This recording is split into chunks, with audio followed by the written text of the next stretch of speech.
भाई यहाँ हमारे पास एक और सिमुलेशन है और इसकी मदद से भी हम वही चीज़ जानने की कोशिश करेंगे जो हमने पिछली वीडियो में जानी। मतलब हम ये देख रहे होंगे कि क्यों सैम्पल वेरिएंस मालूम करते वक्त अगर हम न्यूमरेटर को n के बजाय n-1 से तकसीम करें तो जो सैम्पल वेरिएंस हमें मिलती है उसमें तासुब नहीं होता। तो सबसे पहले ये सिमुलेशन बेतरतीब तौर पे एक आबादी की डिस्ट्रीब्यूशन बना देती है। जितनी बार आप सिमुलेशन को इस्तेमाल करेंगे वो एक नई पॉपुलेशन डिस्ट्रीब्यूशन आपके सामने रख देगी।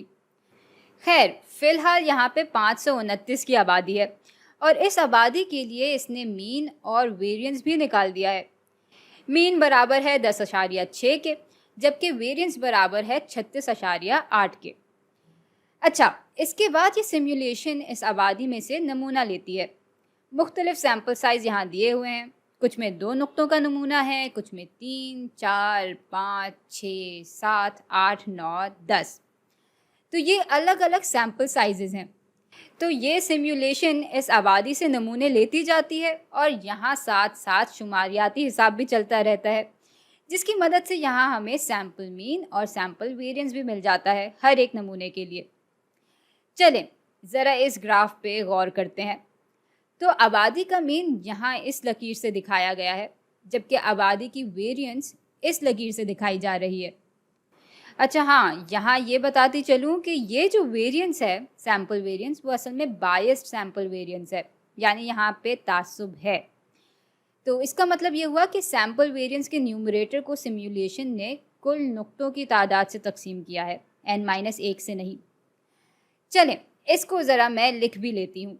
तो ये सैम्पल वेरिएंस इस तरह निकल रही है कि नमूने के हर नुक्ते का, यानी पहले से लेकर nth नुक्ते का सैम्पल मीन से फ़र्क लेकर उसको स्क्वायर करके आपस में जमा कर दिया गया है और फिर इस पूरी चीज़ को, यानी इस न्यूमरेटर को नमूने की कुल तादाद यानी इस छोटे n से तकसीम किया जा रहा है। और ये सब करके सिमुलेशन हमें बहुत सी दिलचस्प बातें दिखा रही है।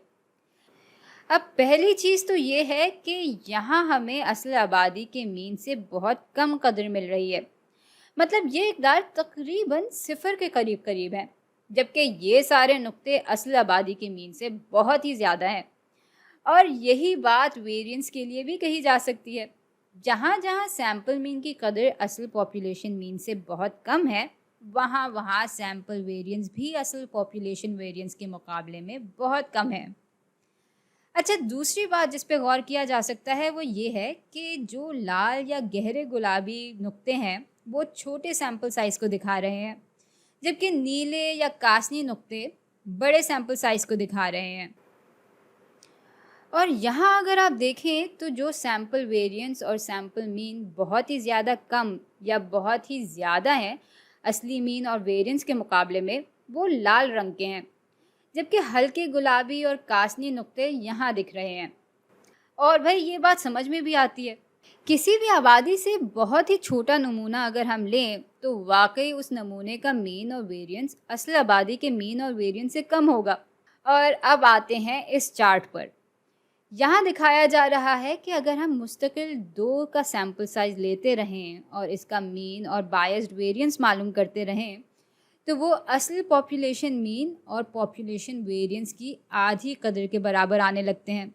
और यहाँ सैम्पल साइज़ जब 3 होता है तो बायस्ड सैम्पल मीन और सैम्पल वेरिएंस की इक़दार असल पॉपुलेशन मीन और वेरिएंस की 2/3 कदर के बराबर आ जाती हैं। यानी इस तरह हमें वेरिएंस नहीं बल्कि n-1/n गुना वेरिएंस मिल रही है। जब n 2 के बराबर होता है तो 2-1/2 यानी वेरिएंस की आधी कदर मिल रही है हमें। जब सैम्पल साइज़ 3 होता है तो 3-1/3 यानी 2/3 गुना कदर मिल रही है हमें वेरिएंस की। लेकिन भाई हमें ये सब नहीं बल्कि सिर्फ वेरिएंस चाहिए, बग़ैर किसी तासुब के। तो अगर हमें सिर्फ वेरिएंस चाहिए तो हमें इसको ज़रब देना होगा n/n-1 से। और फिर जाहिर है इक्वेशन की बराबरी को कायम रखने के लिए यही काम हम यहाँ भी करेंगे। ये सब आपस में कट जाएंगे और सिर्फ वेरिएंस का निशान रह जाएगा यहाँ, और इस तरफ ये सब आपस में कट जाएंगे और डिनोमिनेटर में n-1 रह जाएगा। और बस इसी वजह से हम अनबायस्ड सैम्पल वेरिएंस मालूम करने के लिए n से नहीं बल्कि n-1 से तकसीम करते हैं न्यूमरेटर को।